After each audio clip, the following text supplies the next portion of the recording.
സർവശക്തനായ ദൈവത്തിൻ്റെ പരിശുദ്ധമായ നാമം വാഴ്ത്തപ്പെടുമാറാകട്ടെ. വീഡിയോ ശ്രദ്ധിക്കുന്ന എല്ലാ സഹോദരന്മാർക്കും കർത്താവായ യേശുക്രിസ്തുവിൻ്റെ നാമത്തിൽ ഞാൻ എൻ്റെ സ്നേഹവന്ദനം അറിയിക്കുകയാണ്. ഒരല്പസമയം ഞാൻ നിങ്ങളോടൊത്ത് ചെലവഴിക്കുവാൻ ആഗ്രഹിക്കുന്ന കാര്യം എന്ന് പറയുന്നത്, വേദപുസ്തകത്തിന് രണ്ട് പ്രമാണങ്ങളുണ്ട്. ഒന്ന് മോശ മുഖാന്തരം ദൈവം നൽകിയ ന്യായപ്രമാണവും, കർത്താവായ യേശുക്രിസ്തു ക്രൂശിക്കപ്പെട്ട് സ്വർഗാരോഹണം ചെയ്ത് സ്വർഗത്തിൽ നിന്ന് പരിശുദ്ധാത്മാവ് ഈ ലോകത്തിലേക്ക് വന്ന് പരിശുദ്ധാത്മാവിനാൽ നൽകപ്പെട്ട ആത്മാവിൻ്റെ പ്രമാണവും, അല്ലെങ്കിൽ പഴയ നിയമവും പുതിയ നിയമവും എന്ന് പറയാം. അപ്പോൾ വേദപുസ്തകത്തിൻ്റെ രണ്ട് നിയമങ്ങൾ, ഒന്ന് പഴയ നിയമം, ഒന്ന് പുതിയ നിയമമാണ്. പഴയ നിയമം മോശ മുഖാന്തരം ദൈവം നൽകിയതും പുതിയ നിയമം യേശുക്രിസ്തു മുഖാന്തരം നൽകിയതുമാണ്. അപ്പോൾ ഗലാത്യ ലേഖനത്തിൽ 6-ാം അധ്യായത്തിൽ അതിനെ ക്രിസ്തുവിൻ്റെ ന്യായപ്രമാണം എന്ന് പറയുന്നുണ്ട്. മറ്റത് മോശ വഴി കൊണ്ടുവന്ന ന്യായപ്രമാണം. യോഹന്നാന്റെ സുവിശേഷം 1-ാം അധ്യായത്തിൽ പറയുന്നത് ന്യായപ്രമാണം മോശ മുഖാന്തരം ലഭിച്ചു എന്ന് പറയുന്നു. അപ്പോൾ പുതിയ നിയമം യേശുക്രിസ്തു മുഖാന്തരം വന്നു. അതിനെ റോമാലേഖനം 8-ാം അധ്യായത്തിൽ നമ്മൾ വായിക്കുന്നത് ആത്മാവിൻ്റെ പ്രമാണം എന്നാണ്. ജീവൻ്റെ ആത്മാവിൻ്റെ പ്രമാണം എന്നാണ്. അപ്പോൾ ഈ വിശ്വാസികളായിട്ടുള്ള, അല്ലെങ്കിൽ ക്രിസ്ത്യാനികളായിട്ടുള്ള, അല്ലെങ്കിൽ രക്ഷിക്കപ്പെട്ടവരെല്ലാം പറയുന്നത്, വേദപുസ്തകത്തിലെ രണ്ട് നിയമങ്ങളും നമ്മൾ അനുസരിക്കണം എന്നുള്ളതാണ്. അതായത് പഴയ നിയമവും നമ്മൾ അനുസരിക്കണം, പുതിയ നിയമവും നമ്മൾ അനുസരിക്കണം എന്നാണ് പറയുന്നത്. അപ്പോൾ അതിനകത്ത് എനിക്ക് അങ്ങനെ പറയുന്നവരോട് ചോദിക്കാനുള്ള ഒരു ചോദ്യമുണ്ട്. ആദ്യമായിട്ട് ഞാൻ അവരോട് ചോദ്യം ചോദിക്കാം. ഈ മത്തായി സുവിശേഷം 5-ാം അധ്യായത്തിൻ്റെ 17-ാം വാക്യത്തിൽ നമ്മൾ ഇങ്ങനെയാണ് വായിക്കുന്നത്. യേശുക്രിസ്തു പറഞ്ഞത് ഇങ്ങനെയാണ്: ഞാൻ ന്യായപ്രമാണത്തെയോ പ്രവാചകന്മാരെയോ നീക്കേണ്ടതിന് വന്നു എന്ന് നിരൂപിക്കരുത്. ഞാൻ നീക്കേണ്ടതിനല്ല, അത് നിവർത്തിപ്പാൻ അത്രേ വന്നത്. അപ്പോൾ ചില വിശ്വാസികൾ നമ്മൾ ന്യായപ്രമാണം അനുസരിക്കണം എന്ന് ഉള്ളതിന് തെളിവായിട്ട് ഉദ്ധരിക്കുന്ന ഒരു വാക്യമാണിത്. കാരണം യേശുക്രിസ്തു ന്യായപ്രമാണം നിവർത്തിപ്പാനാണ് വന്നത്, അതുകൊണ്ട് നമ്മൾ ആ ന്യായപ്രമാണം അനുസരിക്കണം എന്നാണ് അവർ പറയാറ്. അപ്പോൾ ന്യായപ്രമാണം അനുസരിക്കണം എന്ന് പറയുന്നവരോട് എനിക്ക് ചോദിക്കാനുള്ള ഒന്നാമത്തെ ചോദ്യം ഇതാണ്: യേശുക്രിസ്തു പറഞ്ഞത് എന്താണെന്ന് നിങ്ങൾ ശ്രദ്ധിച്ചോ? യേശുക്രിസ്തു പറഞ്ഞത്, ഞാൻ ന്യായപ്രമാണത്തെയും പ്രവാചകന്മാരെയും നീക്കുവാൻ വന്നതല്ല, മറിച്ച് അത് നിവർത്തിപ്പാനായിട്ടാണ് വന്നത് എന്നാണ് പറഞ്ഞത്. അപ്പോൾ ചോദ്യം ഇതാണ്: യേശുക്രിസ്തു ന്യായപ്രമാണം നിവർത്തിക്കാൻ വന്നു എന്ന് പറയുമ്പോൾ യേശുക്രിസ്തു വരുന്നതിന് മുമ്പ് ഈ ന്യായപ്രമാണം ആരും നിവർത്തിച്ചിട്ടില്ല എന്നാണ് അതിൻ്റെ അർത്ഥം. അങ്ങനെയല്ലേ അതിൻ്റെ അർത്ഥം? അതായത് യേശുക്രിസ്തു പറഞ്ഞത്, ഞാൻ ന്യായപ്രമാണം നിവർത്തിക്കാനാണ് വന്നത് എന്ന് പറഞ്ഞു. അപ്പോൾ അങ്ങനെയാണെങ്കിൽ യേശുക്രിസ്തുവിന് മുമ്പ് ആരെങ്കിലും ഈ ന്യായപ്രമാണം നിവർത്തിച്ചിട്ടുണ്ടോ എന്നാണ് എനിക്ക് നിങ്ങളോട് ചോദിക്കാനുള്ളത്. വിശ്വാസികളായ, ന്യായപ്രമാണം അനുസരിക്കണം എന്ന് പറയുന്ന രക്ഷിക്കപ്പെട്ടവരായ ക്രിസ്ത്യാനികളായ നിങ്ങളോടാണ് എൻ്റെ ചോദ്യം. യേശുക്രിസ്തു പറഞ്ഞത് ന്യായപ്രമാണം നിവർത്തിപ്പാനാണ് ഞാൻ വന്നത് എന്ന് പറഞ്ഞു. അപ്പോൾ ചോദ്യം ഇതാണ്: യേശുക്രിസ്തുവിന് മുമ്പ് ആരെങ്കിലും ന്യായപ്രമാണം നിവർത്തിച്ചിരുന്നോ എന്നുള്ളതാണ് ചോദ്യം. അപ്പോൾ അതിൻ്റെ ഉത്തരം വേണമെങ്കിൽ നിങ്ങൾ കമൻ്റ് ആയിട്ട് എന്നെ അറിയിച്ചാൽ മതി. അപ്പോൾ യേശുക്രിസ്തുവിന് മുമ്പ് ഈ ന്യായപ്രമാണം ആരും നിവർത്തിച്ചില്ലാത്തത് കൊണ്ടാണ് യേശുക്രിസ്തു അത് നിവർത്തിക്കാനായിട്ട് ലോകത്തിൽ വന്നത്. അപ്പോൾ ഇനി രണ്ടാമത്തെ ചോദ്യം ഞാൻ ചോദിക്കാം. അപ്പോൾ യേശുക്രിസ്തു ന്യായപ്രമാണം നിവർത്തിക്കാനാണ് വന്നത്, യേശുക്രിസ്തുവിന് മുമ്പ് ആരും ഈ ന്യായപ്രമാണം നിവർത്തിച്ചിട്ടില്ല. അപ്പോൾ യേശുക്രിസ്തു വന്നു, ന്യായപ്രമാണം നിവർത്തിച്ചു. അപ്പോൾ ന്യായപ്രമാണം നിവർത്തിച്ചു എന്ന് പറയുമ്പോൾ അതിന് രണ്ട് വശങ്ങളുണ്ട്. യേശുക്രിസ്തു ക്രൂശിൽ കിടന്നുകൊണ്ട് ലാസ്റ്റ് പറഞ്ഞത് ഇങ്ങനെ നിവൃത്തിയായി എന്നാണ്. അപ്പോൾ ആ ന്യായപ്രമാണത്തിൻ്റെ എല്ലാ വശങ്ങളും ആ നിവൃത്തിയായി എന്ന് തന്നെയാണ് യേശുക്രിസ്തു പറഞ്ഞത്. അല്ലെങ്കിൽ മനുഷ്യൻ്റെ രക്ഷണ്യ പ്രവൃത്തിക്ക് ആവശ്യമായിട്ടുള്ളതെല്ലാം നിവൃത്തിയായി, അല്ലെങ്കിൽ മനുഷ്യൻ്റെ വീണ്ടെടുപ്പിന് ആവശ്യമായിട്ടുള്ളതെല്ലാം നിവൃത്തിയായി. അങ്ങനെ എന്തു പറഞ്ഞാൽ യേശുക്രിസ്തു എന്ത് ലക്ഷ്യത്തോടെ ലോകത്തിൽ വന്നോ ആ ലക്ഷ്യം പൂർത്തിയാക്കി എന്നാണ്. ആ നിവൃത്തിയായി എന്നുള്ള പദത്തിൻ്റെ ഉള്ളിലെല്ലാം ഉണ്ട്. അപ്പോൾ എൻ്റെ രണ്ടാമത്തെ ചോദ്യം ഇതാണ്, ഈ ന്യായപ്രമാണം അനുസരിക്കണം എന്ന് പറഞ്ഞ വ്യക്തികളോടുള്ള രണ്ടാമത്തെ ചോദ്യം. യേശുക്രിസ്തു ന്യായപ്രമാണം അനുസരിക്കാൻ നിവർത്തിക്കാനാണല്ലോ വന്നത്, അവൻ നിവർത്തിക്കുകയും ചെയ്തു. അപ്പം യേശുക്രിസ്തു ന്യായപ്രമാണം നിവർത്തിച്ചെങ്കിൽ ഇനി നമ്മൾ എന്തിനാണ് ന്യായപ്രമാണം നിവർത്തിക്കുന്നത്? അല്ലെങ്കിൽ നമുക്ക് എങ്ങനെയാണ് ന്യായപ്രമാണം നിവർത്തിക്കാൻ കഴിയുന്നത്? യേശുക്രിസ്തുവിന് മുമ്പ് ആരും ന്യായപ്രമാണം നിവർത്തിച്ചിട്ടില്ല. യേശുക്രിസ്തു ന്യായപ്രമാണം നിവർത്തിച്ചു. അപ്പോൾ യേശുക്രിസ്തു നിവർത്തിച്ച ന്യായപ്രമാണം നമുക്ക് നിവർത്തിക്കാൻ കഴിയില്ലാത്തത് കൊണ്ടാണല്ലോ യേശുക്രിസ്തു വന്ന ന്യായപ്രമാണം നിവർത്തിച്ചത്. ഇനി യേശുക്രിസ്തു നിവർത്തിച്ച പ്രമാണം നമുക്ക് അനുസരിക്കാൻ പറ്റുമോ? അല്ലെങ്കിൽ യേശുക്രിസ്തു അനുസരിച്ചതുകൊണ്ട് ന്യായപ്രമാണം നിവർത്തിച്ചതുകൊണ്ട് ഇനി നമുക്കും ന്യായപ്രമാണം നിവർത്തിക്കാൻ പറ്റും എന്നാണോ നിങ്ങളുടെ വിശ്വാസം? അതൊരിക്കലും സാധ്യമല്ല. കാരണം ന്യായപ്രമാണം അനുസരിക്കാൻ മനുഷ്യന് സാധ്യമല്ല എന്ന് വേദപുസ്തകത്തിൽ എത്ര പ്രാവശ്യം രേഖപ്പെടുത്തിയിട്ടുണ്ട്. മനുഷ്യന് ന്യായപ്രമാണം അനുസരിക്കാൻ സാധ്യമല്ലാത്തത് കൊണ്ടാണ് അത് നിവർത്തിപ്പാനായിട്ട് യേശുവിനെ ദൈവം ലോകത്തിലേക്ക് അയച്ചത്. യേശുക്രിസ്തുവിന് മാത്രമേ ന്യായപ്രമാണം നിവർത്തിക്കാനായിട്ട് കഴിയത്തുള്ളൂ. വേറെ ഒരു മനുഷ്യനും ന്യായപ്രമാണം നിവർത്തിക്കാനോ ന്യായപ്രമാണം അനുസരിക്കുവാനോ സാധ്യമല്ല എന്നുള്ളതാണ്.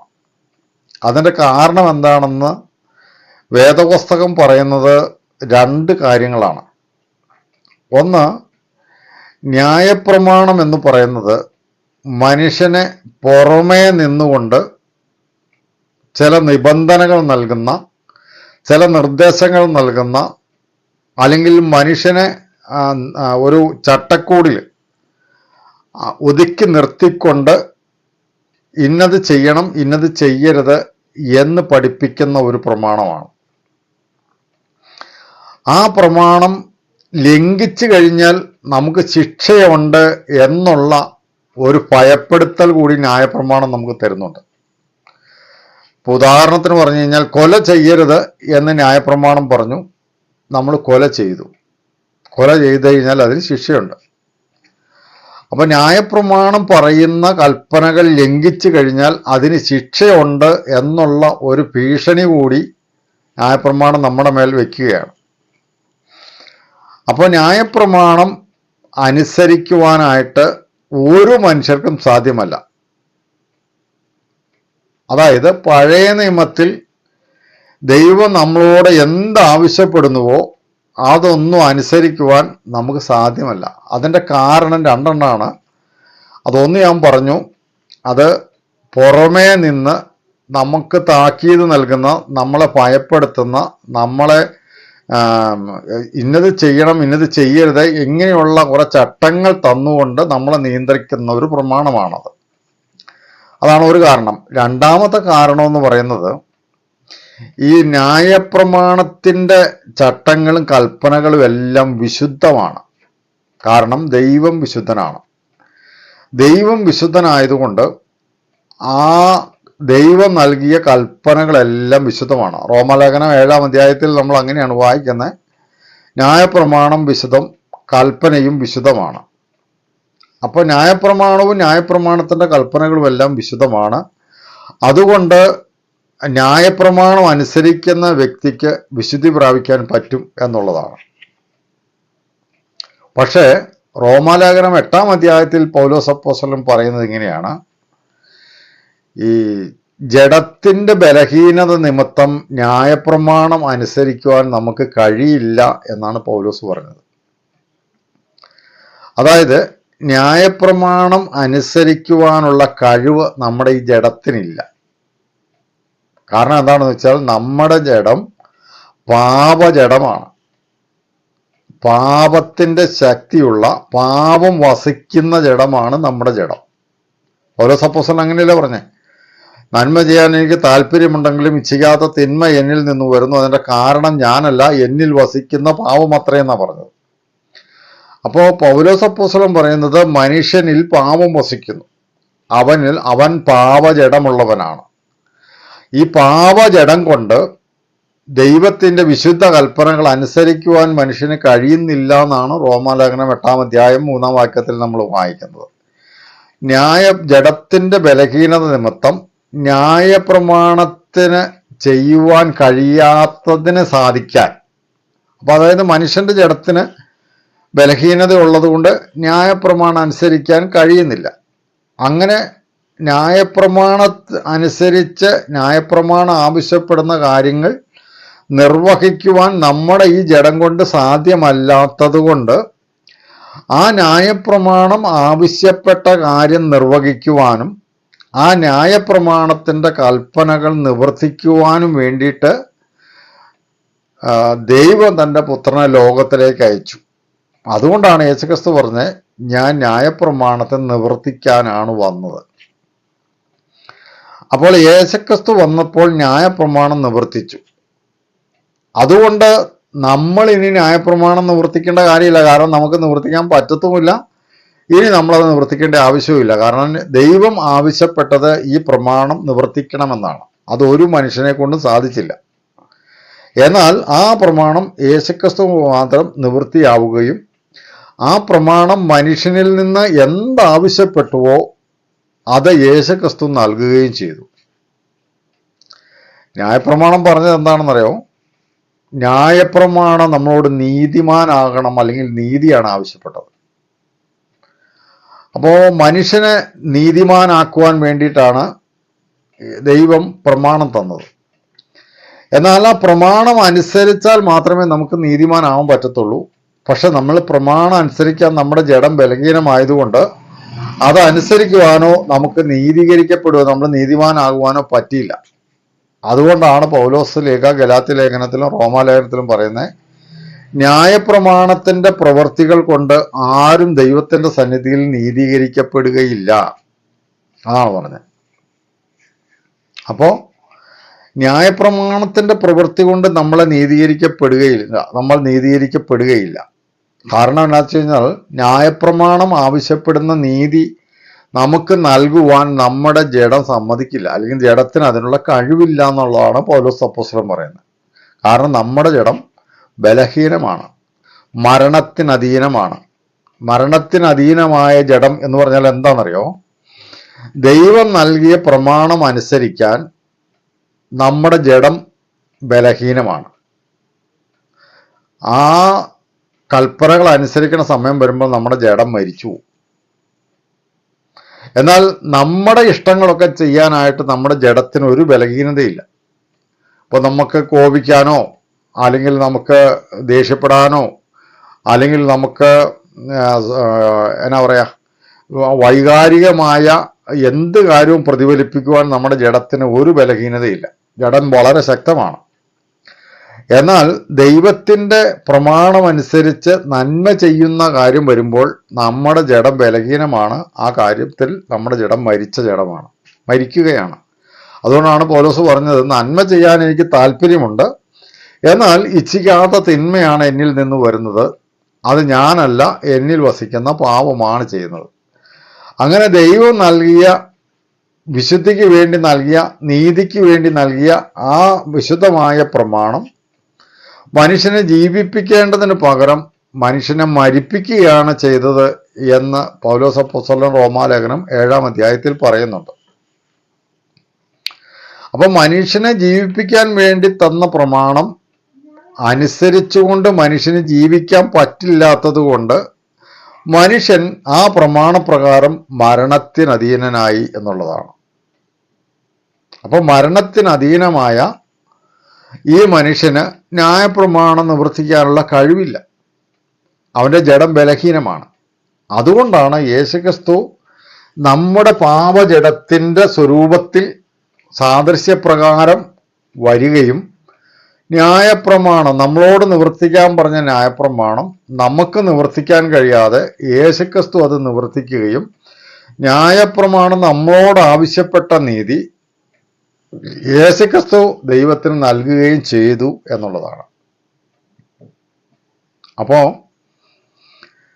ഈ ന്യായപ്രമാണം, അതെങ്കിൽ പഴയ നിയമവും പുതിയ നിയമവും ഒരുപോലെ അനുസരിക്കണം, ഒരുപോലെ നമുക്ക് ബാധകമാണെന്ന് പറയുന്ന വിശ്വാസികളോടാണ് ഞാൻ ഈ 2 ചോദ്യങ്ങൾ ചോദിച്ചത്. ഇനി ഞാൻ ഒരു കാര്യം കൂടി പറയാം. യാക്കോബ് അപ്പോസ്തലൻ പറയുന്ന ഒരു കാര്യമുണ്ട്, എന്നറിയോ? ന്യായപ്രമാണത്തിലെ ഒരു കൽപ്പനകൾ തെറ്റിയാൽ അത് മുഴുവൻ തെറ്റിയതായിട്ടാണ് ദൈവം അംഗീകരിക്കുന്നത്. യാക്കോബ് അപ്പോസ്തലൻ അങ്ങനെയാണ് പറയുന്നത്, ഒരു കൽപ്പന തെറ്റിച്ചാൽ മുഴുവനും തെറ്റി. അപ്പോൾ ഒരു കാര്യം ഒരാൾ ചെയ്താൽ മറ്റൊരു കാര്യത്തിൽ അവൻ തെറ്റിപ്പോയാൽ ആ ന്യായപ്രമാണം മൊത്തം തെറ്റിയെന്നാണ് പറയുന്നത്.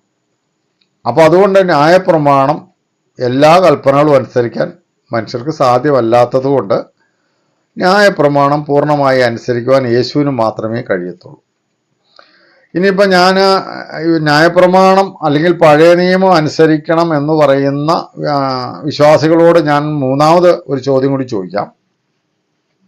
ഈ ന്യായപ്രമാണത്തിൻ്റെ അടിത്തറ എന്ന് പറയുന്നത് 10 കൽപ്പനകളാണ്. 10 കൽപ്പനകളിൽ 10ാമത്തെ കൽപ്പന നീ മോഹിക്കരുത് എന്നുള്ളതാണ്.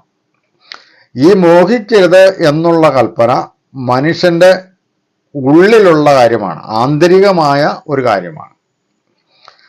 അവന് ആന്തരികമായ അവൻ്റെ സ്വഭാവത്തോട് ഇടപെടുന്ന ഒരു കൽപ്പനയാണ് മോഹിക്കരുത് എന്നുള്ളത്.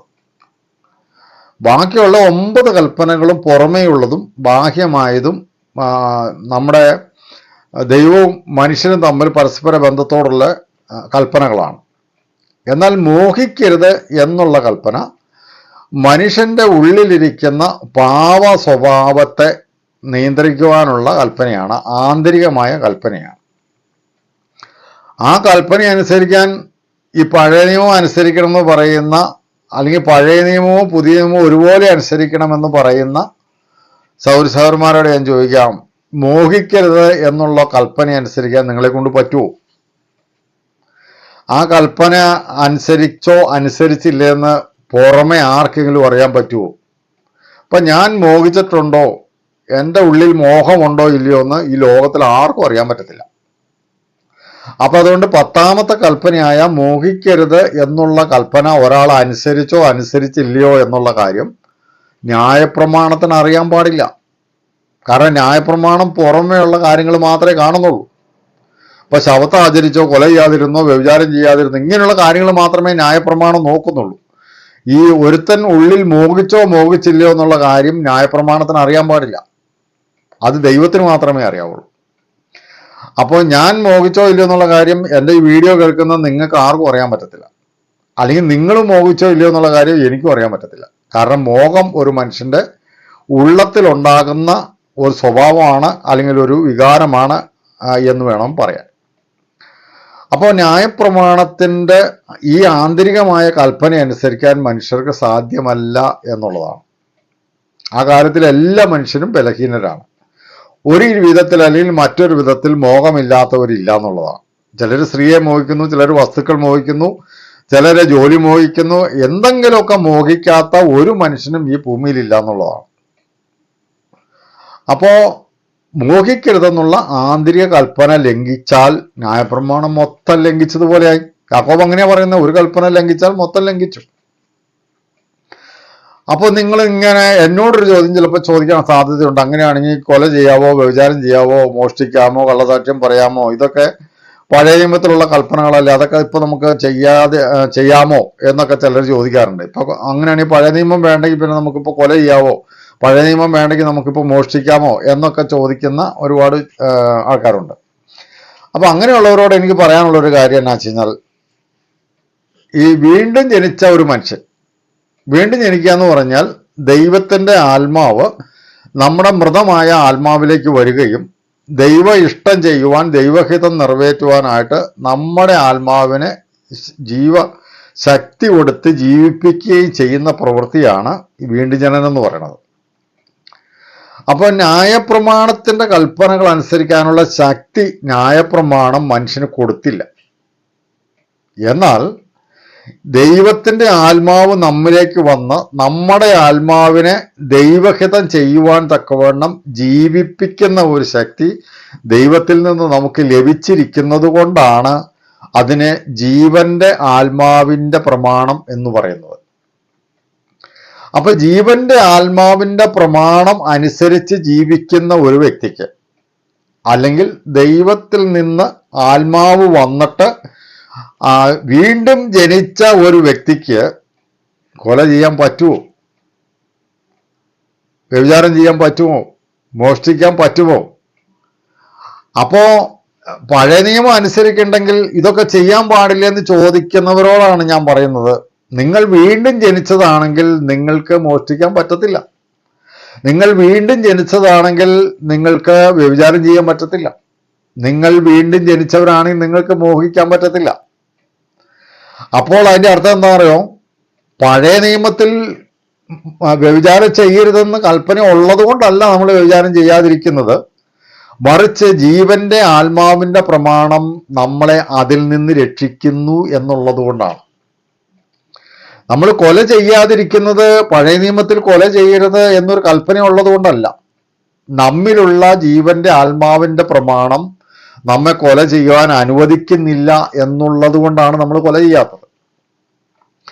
അപ്പോൾ ദൈവത്തിൽ നിന്ന് ജനിച്ചവൻ, വീണ്ടും ജനിച്ചവൻ, അവൻ ജീവന്റെ ആത്മാവിന്റെ പ്രമാണം അനുസരിക്കുന്നവനാണ്.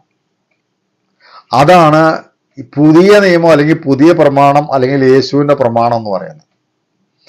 യേശുവിന്റെ പ്രമാണം അനുസരിക്കുവാൻ യേശുവിന്റെ ആത്മാവ് നമ്മിലേക്ക് വരികയും ദൈവം ആ ആത്മാവിനാൽ നമ്മളെ ജീവിപ്പിക്കുകയും ചെയ്തതുകൊണ്ട് അത് ജീവന്റെ ആത്മാവിന്റെ പ്രമാണം എന്ന് പറയും.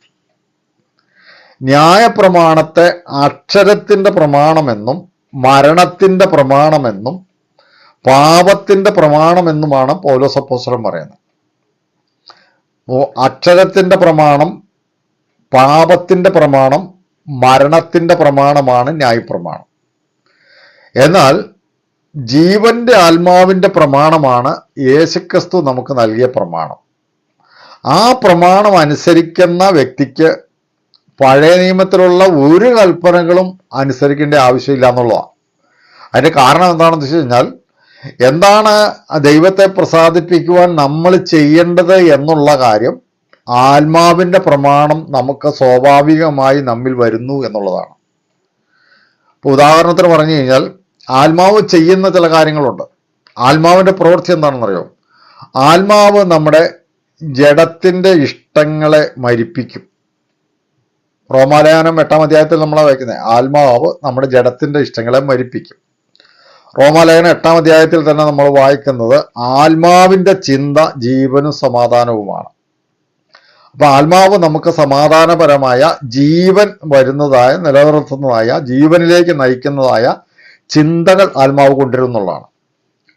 മറ്റൊന്ന്, നമ്മളെ ആത്മാവ് നടത്തും. ഗലാത്യ ലേഖനം 5-ാം അധ്യായത്തിൽ 16-ാം വാക്യത്തിൽ നമ്മൾ വായിക്കുന്നത്, ആത്മാവിനെ അനുസരിച്ച് നടപ്പിൻ, എന്നാൽ ജഡത്തിന്റെ മുഖം നിവർത്തിക്കുകയില്ല. അപ്പോ ആത്മാവ്, അതിനെ അനുസരിച്ച് നമ്മൾ നടക്കണം. ആത്മാവിനെ അനുസരിച്ച് നടക്കുന്നവരേവരും ദൈവത്തിന്റെ മക്കളാണ്. അപ്പൊ ആത്മാവ് നമ്മിൽ ചെയ്യുന്ന ചില കാര്യങ്ങളാണ് ഞാൻ പറഞ്ഞത്. ആത്മാവ് നമ്മുടെ ജഡത്തെ മരിപ്പിക്കുന്നു. ആത്മാവ് നമ്മളെ സമാധാനവും ജീവനുമായ ജീവിതത്തിലേക്ക് കൊണ്ടുവരുന്നു. മറ്റൊന്ന്, ആത്മാവ് നമ്മുടെ മനസ്സിനെ ആത്മാവിൽ അല്ലെങ്കിൽ നമ്മുടെ ഹൃദയത്തെ ആത്മാവിൽ ഉറപ്പിക്കുന്നു എന്നുള്ളതാണ്. മറ്റൊരു കാര്യം, ആത്മാവ് നമ്മളെ നടത്തുന്നു എന്നുള്ളതാണ്. അങ്ങനെ ആത്മാവിന്റെ പ്രമാണം അനുസരിച്ച് ജീവിക്കുന്ന നമുക്ക് എങ്ങനെ കൊല ചെയ്യാൻ പറ്റും, എങ്ങനെ വ്യഭിചാരം ചെയ്യാൻ പറ്റും, എങ്ങനെ മോഹിക്കാൻ പറ്റും, എങ്ങനെ കള്ളസാക്ഷ്യം പറയാൻ പറ്റും? അപ്പൊ പഴയ നിയമ പുസ്തകങ്ങളിൽ കിടക്കുന്ന ചില കൽപ്പനകൾ ഉള്ളത് കൊണ്ടല്ല നമ്മൾ ഇന്ന് ക്രിസ്ത്യാനിയായി ജീവന്റെ ആത്മാവിന്റെ പ്രമാണം അനുസരിക്കുന്നത്, മറിച്ച് ദൈവത്തിൽ നിന്ന് നമ്മൾ ജനിച്ചവരായതുകൊണ്ടും ദൈവത്തിന്റെ ആത്മാവിനാൽ നമ്മൾ ജീവിക്കുന്നത് കൊണ്ടുമാണ് നമുക്ക് ഇന്ന് ജീവന്റെ ആത്മാവിന്റെ പ്രമാണപ്രകാരം ഈ ലോകത്ത് ജീവിക്കാൻ കഴിയുന്നത് എന്നുള്ളതാണ്. അപ്പൊ പുതിയ നിയമം എന്ന് പറയുന്നത് ജീവന്റെ ആത്മാവിന്റെ പ്രമാണമാണ്. അതനുസരിക്കുവാനുള്ള ശക്തിയും ബലവും കൃപയും കർത്താവായ യേശുക്രിസ്തു നമുക്ക് തന്നതുകൊണ്ട് നമുക്കതനുസരിച്ച് ജീവിക്കാൻ പറ്റും. എന്നാൽ ന്യായപ്രമാണം എന്ന് പറയുന്ന, പഴയ നിയമം എന്ന് പറയുന്ന പ്രമാണം മരണത്തിന്റെ പ്രമാണം, അത് അക്ഷരത്തിന്റെ പ്രമാണം, അത് പാപത്തിന്റെ പ്രമാണം. ആ പ്രമാണം അനുസരിക്കാനുള്ള യാതൊരു ശക്തിയും പ്രമാണവും തന്നില്ല, പ്രമാണം തന്ന ദൈവവും തന്നില്ല എന്നുള്ളതാണ്.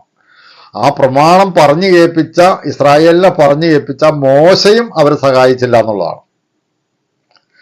അപ്പോൾ പഴയ നിയമം അനുസരിക്കാനുള്ള ശക്തിയും കഴിവൊന്നും മോശയും കൊടുത്തില്ല, ദൈവവും കൊടുത്തില്ല, പ്രമാണവും കൊടുത്തില്ല. എന്നാൽ ജീവന്റെ ആത്മാവിന്റെ പ്രമാണം അനുസരിക്കുവാനുള്ള ജീവൻ ദൈവം തന്നു, പ്രമാണം ദൈവം തന്നു, അതിനുള്ള ശക്തി ദൈവം തന്നു, അതിനുള്ള ആത്മാവ് ദൈവം തന്നു. അപ്പോൾ ജീവന്റെ ആത്മാവിന്റെ പ്രമാണം അനുസരിച്ച് ജീവിക്കാനാണ് പുതിയ നിയമം എന്ന് പറയുന്ന, ആ ജീവന്റെ ആത്മാവിന്റെ പ്രമാണം അനുസരിച്ച് ജീവിക്കാനാണ് ദൈവം നമ്മളെ വീണ്ടും ജനിപ്പിച്ചിരിക്കുന്നത്. അപ്പൊ വീണ്ടും ജനിച്ച ഒരുത്തൻ അനുസരിക്കേണ്ടത് ന്യായപ്രമാണമല്ല, മറിച്ച് ജീവന്റെ ആത്മാവിന്റെ പ്രമാണമാണ്. അല്ലെങ്കിൽ ഞാൻ ഇങ്ങനെ പറയാം, പഴയ നിയമമല്ല, മറിച്ച് യേശുക്രിസ്തുവിന്റെ പ്രമാണമാണ് നമ്മൾ അനുസരിക്കേണ്ടത്. അതനുസരിക്കാനേ നമുക്ക് കഴിയത്തുള്ളൂ. മറ്റേ പ്രമാണം അനുസരിക്കാൻ ആർക്കും കഴിയത്തില്ല. അതിന് ഞാൻ എത്ര തെളിവുകൾ പറഞ്ഞു. അപ്പോൾ ഞാൻ ഈ വീഡിയോയിൽ നിങ്ങളോട് ചോദിക്കുന്നത്, അതായത് പഴയ നിയമവും പുതിയ നിയമവും അനുസരിക്കണമെന്ന് വാശി പിടിക്കുന്ന, അല്ലെങ്കിൽ ശാഠ്യം പിടിക്കുന്ന, പിന്നെ അത് എന്തിനാണ് വേദപുസ്തകത്തിൽ ചേർത്ത് വെച്ചിരിക്കുന്നത് എന്നൊക്കെ ചോദിക്കുന്നവരുണ്ട്. ഇതനുസരിക്കാൻ അല്ലെങ്കിൽ പിന്നെ എന്തിനാ ഇതൊക്കെ വേദപുസ്തകത്തിൽ ചേർത്ത് വെച്ചേക്കണം എന്നൊക്കെ ചോദിക്കുന്നുണ്ട്. വേദപുസ്തകത്തിൽ അതങ്ങനെ ചേർത്ത് വെച്ചതിൻ്റെ കാരണം റോമാലേഖനം 7-ാം അധ്യായം പഠിച്ചു കഴിഞ്ഞാൽ ഇത് മനസ്സിലാവും. അതൊന്നും ഞാൻ ഈ വീഡിയോയിൽ പറയുന്നില്ല. അപ്പം നിങ്ങൾക്ക് സമയം കിട്ടുമ്പോൾ ഒന്ന് വായിച്ചാൽ മതി. എന്തുകൊണ്ടാണ് പഴയ നിയമവും പുതിയ നിയമവും കൂടെ മുന്നേ കൂട്ടിച്ചേർത്ത് വെച്ചേക്കണമെന്ന് റോമാലേഖനം 7-ാം അധ്യായം മനസ്സിരുത്തി വായിച്ചാൽ നമുക്ക് മനസ്സിലാവും. ഞാൻ ഇനി ഒരു ചോദ്യം കൂടെ ചോദിച്ചിട്ട് ഞാൻ ഈ വീഡിയോ കൂടെ അവസാനിപ്പിക്കാം. അപ്പം നിങ്ങൾക്ക് കാര്യം മനസ്സിലായെന്നാണ് ഞാൻ വിചാരിക്കുന്നത്. പഴയ നിയമം അനുസരിക്കണമെന്ന് നിങ്ങൾക്ക് നിർബന്ധമാണെങ്കിൽ പഴയ നിയമം അനുസരിക്കാം. പഴയ നിയമം കാരണം എന്താ വെച്ചാൽ യേശു പറഞ്ഞു, ആകാശവും ഭൂമിയും ഒഴിഞ്ഞു പോകുന്നത് വരെ ഈ ന്യായപ്രമാണത്തിൽ നിന്ന് ഒരു വള്ളിയെങ്കിലും ഒരു പുള്ളിയെങ്കിലും ഒഴിഞ്ഞു പോകത്തില്ല. അപ്പൊ ന്യായപ്രമാണത്തിന് ഒരു കാലത്തും മാറ്റം വരുന്നില്ല. ന്യായപ്രമാണത്തിൽ നിന്ന് നമ്മളാണ് സ്വതന്ത്രരായിരിക്കുന്നത്. ന്യായപ്രമാണം അങ്ങനെ തന്നെ നിൽക്കുന്നുണ്ട്. അപ്പൊ ഇനി നിങ്ങൾക്ക് ന്യായപ്രമാണം അനുസരിക്കണമെന്നുണ്ടെങ്കിൽ നിങ്ങൾക്ക് അനുസരിക്കാം. കാരണം പൗലോസ് ഗലാത്യ ലേഖനത്തിൽ പറയുന്നുണ്ട്, അതനുസരിക്കുന്നവൻ അതിനാൽ ജീവിക്കും എന്നാണ് പറഞ്ഞത്. അപ്പൊ ന്യായപ്രമാണം അനുസരിച്ചും ജീവിക്കാമെന്നാണ് പൗലോസ് പറഞ്ഞത്. അതനുസരിക്കുന്നവൻ അതിനാൽ ജീവിക്കും. അപ്പൊ നിങ്ങൾക്ക് പഴയ നിയമം അനുസരിച്ച് ജീവിക്കാനോ പറ്റുന്നെങ്കിൽ നിങ്ങൾ ജീവിച്ചോ. പക്ഷെ പൗലോസ് പറയുന്നത്, പഴയ നിയമം അനുസരിച്ച് ജീവിക്കുന്നവന് ക്രിസ്തുവായിട്ട് ബന്ധമില്ല, അവൻ ക്രിസ്തുവിനോട് വേർപെട്ടു പോയി എന്നാണ് പറയുന്നത്. അപ്പോൾ അതുകൊണ്ട് ഞാൻ ഒരു ചോദ്യം കൂടി ചോദിച്ചിട്ട് ഞാൻ ഈ വീഡിയോ അവസാനിപ്പിക്കാം. ആ ചോദ്യം ഇതാണ്: യേശുക്രിസ്തു ഒരു കാര്യം പറഞ്ഞു, അതിന്റെ അർത്ഥം നിങ്ങൾ പറഞ്ഞാൽ മതി. ഞാൻ പറഞ്ഞാൽ നിങ്ങൾ പറയും അത് എൻ്റെ വ്യാഖ്യാനമാണെന്ന് പറയും. അപ്പൊ നിങ്ങൾ അതിന്റെ വ്യാഖ്യാനം ഒന്ന് കമൻ്റായിട്ട് ഇട്ടാൽ മതി. യേശുക്രിസ്തു പറഞ്ഞത് ഇങ്ങനെയാണ്: കോടി തുണിക്കണ്ടം പഴയ വസ്ത്രത്തോട് ചേർത്ത് തുന്നാറില്ല. യേശുക്രിസ്തു ഇത് എന്തർത്ഥത്തിലാണ് പറഞ്ഞത് നിങ്ങൾ എനിക്കൊന്ന് പറഞ്ഞു തന്നാൽ. കോടി തുണിക്കണ്ടം പഴയ വസ്ത്രത്തോട് ചേർത്ത് തുന്നാറില്ല. അതുപോലെ പുതിയ വീഞ്ഞ് പഴയ തുരുത്തിയിൽ പകർന്നു വെക്കാറുമില്ല. അപ്പൊ യേശുക്രിസ്തു ഇത് പറഞ്ഞതിൻ്റെ അർത്ഥം എന്താണെന്ന് നിങ്ങളൊന്ന് വ്യാഖ്യാനിച്ചാൽ നന്നായിരിക്കും. ഞാനത് വ്യാഖ്യാനിക്കുന്നില്ല. അപ്പൊ ഞാൻ വ്യാഖ്യാനിച്ചാൽ പറയും അത് തെറ്റായ വ്യാഖ്യാനാണെന്നൊക്കെ നിങ്ങൾ പറയും. അതുകൊണ്ട് ഞാനത് വ്യാഖ്യാനിക്കുന്നില്ല. യേശുക്രിസ്തു അത് എന്തർത്ഥത്തിലാണ് പറഞ്ഞതെന്ന് നിങ്ങളൊന്ന് മനസ്സിലാക്കിയാൽ മതി. അപ്പൊ പ്രിയ സഹോദരന്മാരെ, ഞാൻ പറഞ്ഞു വന്നത്, പുതിയ നിയമം അനുസരിക്കുന്ന ഒരു വ്യക്തി ജീവന്റെ ആത്മാവിന്റെ പ്രമാണമാണത്. അതനുസരിക്കുന്ന ഒരു വ്യക്തി മോശ മുഖാന്തരം തന്ന ബാഹ്യമായ പാപത്തിന്റെ, അക്ഷരത്തിന്റെ, മരണത്തിന്റെ പ്രമാണമായ ന്യായപ്രമാണം ആചരിക്കേണ്ട കാര്യമില്ല. എന്നാൽ ദൈവത്തിൽ നിന്ന് ജനിച്ചവൻ, വീണ്ടും ജനിച്ചവൻ, ദൈവാത്മാവിനാൽ നിറയപ്പെട്ടവൻ, ആത്മാവ് നടത്തുന്നവൻ, ദൈവത്തിന്റെ മക്കൾക്ക് ദൈവം നൽകിയ ജീവന്റെ ആത്മാവിന്റെ പ്രമാണമായ പുതിയ നിയമം അനുസരിച്ചാണ് ജീവിക്കേണ്ടത്. അപ്പൊ അതുകൊണ്ട് ഞാൻ എൻ്റെ വീഡിയോ അവസാനിപ്പിക്കുന്നു. കാര്യം നിങ്ങൾക്ക് മനസ്സിലായി എന്ന് ഞാൻ വിശ്വസിക്കുകയാണ്. ദൈവം അനുവദിക്കുന്ന പക്ഷം നമുക്ക് മറ്റൊരു വീഡിയോയിൽ വീണ്ടും കാണാം. ദൈവമായ കർത്താവ് നമ്മളെല്ലാവരെയും അനുഗ്രഹിക്കട്ടെ.